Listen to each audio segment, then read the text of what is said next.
Someone decided to dump a gish gallop on my channel and go off on a tangent about Pasteur and such, showing his true colors. This is the person who decided to bring up specific diseases that are, quote unquote, never treated with masks when one of them, specifically the one he brought up, was.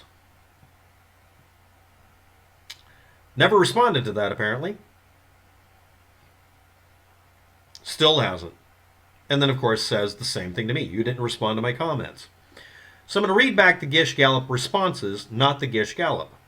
And this person's not permitted to post on the channel anymore until you acknowledge this was a Gish Gallop, that you did.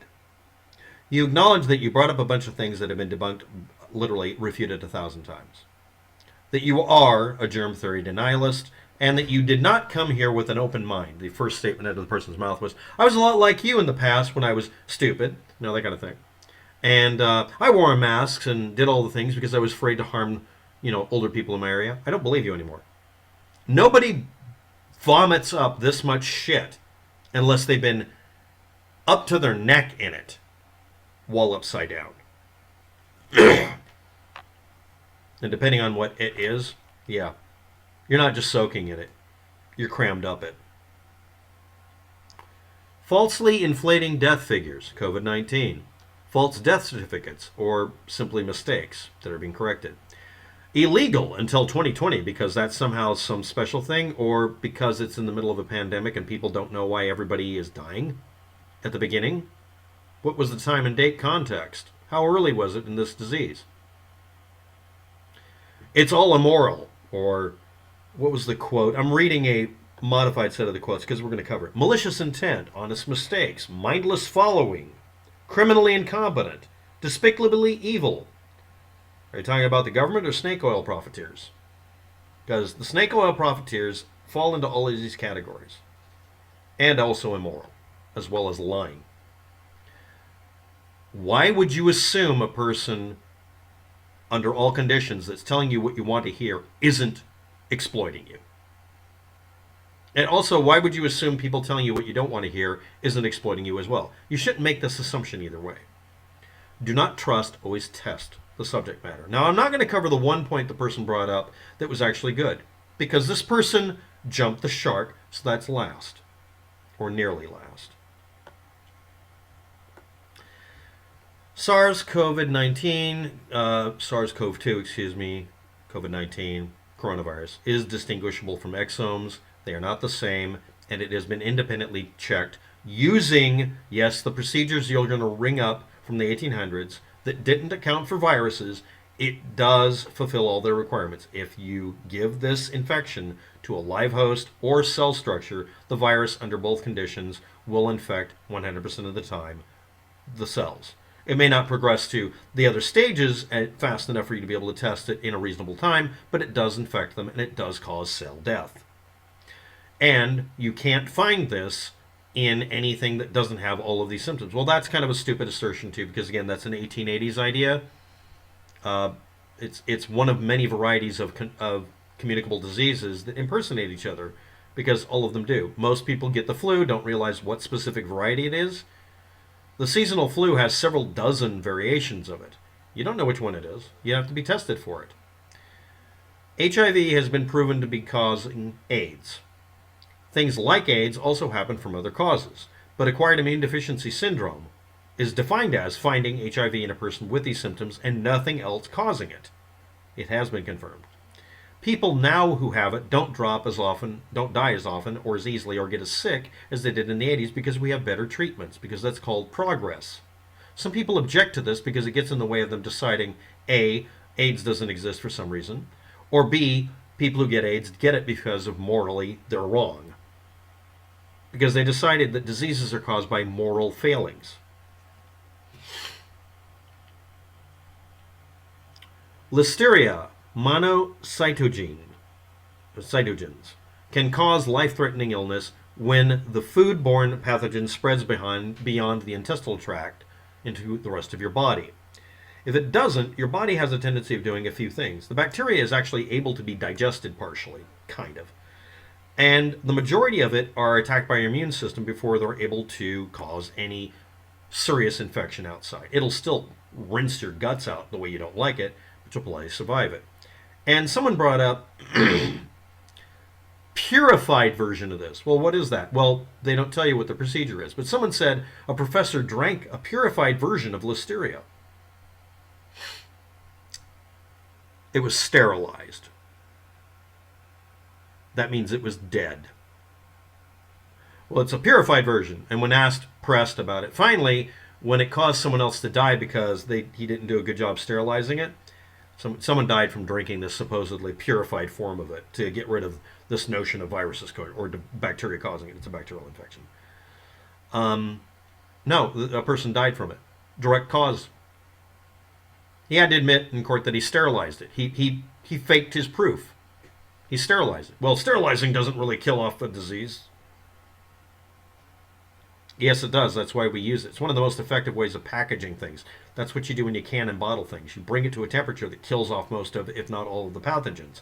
Another method is to blast it with radiation, although people prefer that not be done because we can do these other methods. And honestly, cooking in the can works good. Germ theory deniers, retired independent experts, all in quotes, with a vested interest, because eventually you find out they do. They just lie about it until you find out about it. State theories and philosophy as an unquestioning fact, and if you contradict them, you get attacked by them or their followers. And if you point out that they haven't treated anybody or cured anybody, or the people that they claim to have cured never had a diagnosis that they were sick, or that some of their patients have died from it, they just claim that that's all part of the conspiracy. They never, ever tolerate any kind of critique, and they don't accept responsibility. I accept no responsibility. They ignore effective evidence-based medicine because it has a track record that isn't perfect, but is better than theirs. The alternative medicine people fucking lie about their ability to solve things. Real medicine actually admits its failures and tries to correct for them. These fuckers don't. Real medicine does. They are in favor of ineffective alt-med and defy a majority of the working independent experts and some non-independent experts that will disclose to you that they have a conflict of interest but still provide the information anyway. They analyze data impartially, or try to, and are double-checked by others, and the majority, the vast, ridiculous, mind-bogglingly large majority of these people come to the same or similar conclusions, that medical science actually works most of the time the way it is. In reality, if I take this container and spray it, it will have a statistical likelihood of doing something. But I can also squeeze it and do nothing because it isn't primed with water at the bottom or fluid, or because it's got a clog in it. Not everything is perfect. If you claim on this side that your food supplement, homeopathy bullshit, whatever it is, always works and has a 0% failure rate, you're a liar, unless it has a 0% effect, in which case we're just dealing with placebo effect. Again, not effective against really anything. And again, some placebos are better than medicine. I'm not kidding. Sometimes you're better off tricking yourself into thinking you're better off if it's some chronic problem. Like, I have had migraines for years. Migraine medications don't work on me, and they just basically fuck me up. What did work was finding behaviors that made it to where I didn't cause them. I have a head injury. It's a brain injury. Not triggering basically an extremely tiny region of a seizure will eventually allow the brain to heal itself. It just takes a long time, and I got lucky. And I had a migraine a couple of days ago that started making me blind. So I did the behaviors I've learned to get it to go away. And for me, it's look for something to do and don't think about it, which is really hard to do when you're going blind. In Pasteur's time, the word virus and many other words he used for what he was doing was popularly synonymous with poison. And he had people who treated themselves as financial competitors with a financial cross-interest, just like he may have had, that would say anything he said was the same word as, look at his name, what language, that they were poison. They put out propaganda. This is back in the days of patent medicine being dominant. The Food and Drug Administration didn't exist in that area, let's say. A then common homeopathy-like behavior was to take a little bit of poison to try to make yourself immune to or tolerant of larger doses. And this is a trope even in movies like Princess Bride. It doesn't work. Because, well, everything the medical system does is cumulative. But suddenly, the homeopathy poison methods aren't, or they don't work. Some poisons are flushed from the body, some aren't. Some are cumulative. Lead is cumulative. Don't do that. Mercury, actual mercury from being downwind of a coal-fired plant, is cumulative. Mercury you think might be in a vaccine isn't, because it's not in the fucking vaccine you're talking about. Anti-vaxxers prey upon anybody who doesn't question their real motivations. And if you talk to them, they're all going to have different ones, but a lot of them have a motivation of weak people should die because Heil Hitler.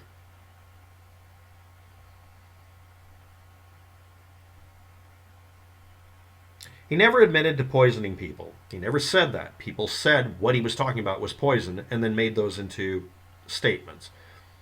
He might have said a word in colloquialism for the word harming a person to make them stronger. Something like that, but you'd have to point to an example of it. Nobody does, so I'm not even going to bother looking it up. If you guys make a claim about the guy and don't provide direct evidence, I don't have to listen to it. And having it be a book or something from a champion of one of his opponents, making an assertion doesn't help.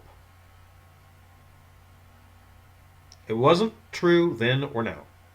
There's no evidence at all that Pasteur ever recanted, either on his deathbed or any other time, any of his assertions, or said that someone else was right and he was wrong. And everybody who quotes that says it's one of two people. Both of these individuals are responsible for spreading that rumor. Once he was dead, they could say all sorts of shit about him because they didn't care if they were killing people. They're trying to make money selling you gasoline. That's not an oversimplification. One of them was literally selling snake oil, gasoline. A relative who witnessed his last days and his death wrote a book explaining all of this. 1895, September 28th at 4:40 p.m. Saturday afternoon, he died. He had spent the previous 24 hours of his life unconscious. His last words that are actually documented was the following words: "I cannot." He was asked if he would like to drink or eat something. Apparently it was a cup of milk. "I cannot." That's the last thing anybody ever heard him say. Before that, the entire day, there's no notation about anything other than him muttering about things because he was sick and dying. There is nobody who is willing to provide anything other than an anonymous quote of him saying their personal hero was right and he was wrong. It's the terrain, not the disease. Malicious intent, honest mistakes, mindless following of criminally incompetent, despicably evil government people. We're talking about medical professionals who are trying to keep you from dying by telling you, don't eat a bad diet. Brush your teeth. Go in for regular exams to catch something before it gets out of hand and kills you. Wash your hands. Wash your skin. Take care of yourself. Don't do stupid, risky things. Don't ignore medical advice because it's something you don't want to do. It's inconvenient. And then go off to some alt med thing that gives you enemas for treating something treatable. If you have glaucoma, get treatment. It can cause blindness. If you have a head injury, an asymmetrical skull to prove it, if anybody paid any attention, you don't go to a faith healer or somebody who reads the bumps on your head and says, you have a fractured skull from 2 years ago. No, it was 10, and thank you very much, you're an idiot. That's not helping anything. You don't go to somebody who doesn't know what they're talking about and claims to have a 0% failure rate. If I do data recovery on computers and I claim a 0% failure rate, it's because I'm not counting the failures. One of the things that was brought up that's accurate, there are bacterial infections and others that cause toxins to be produced. Staph scald is caused by Staphylococcus aureus producing toxins by eating your body. Getting rid of the bacteria actually cures the infection. Getting rid of the toxins doesn't do a damn thing, but you end up draining it by slashing your face open and flushing it out with literally a water hose. I think I'd rather have the antibiotic that works, or even better, the bacteriophage that fixes it. Some viruses kill this stuff, and I rely on them all the time. I'm covered with bacteriophages, illegally acquired. No kidding, I really did that. And naturally acquired, and you can look up how that would happen. Let's just say that Portland has an interesting water drainage system. Somebody admitting in April of last year that they couldn't get anything straightened out because nobody knew what they're doing, and then a month later explaining how they were fixing it, isn't an admission of faking death rates or immorality or somebody you should be targeting on the internet. It's an honest person trying to be honest with you about a health problem. not a lying snake oil salesman who says, I've never failed. Thanks for watching. Have a good day. Good luck with all that.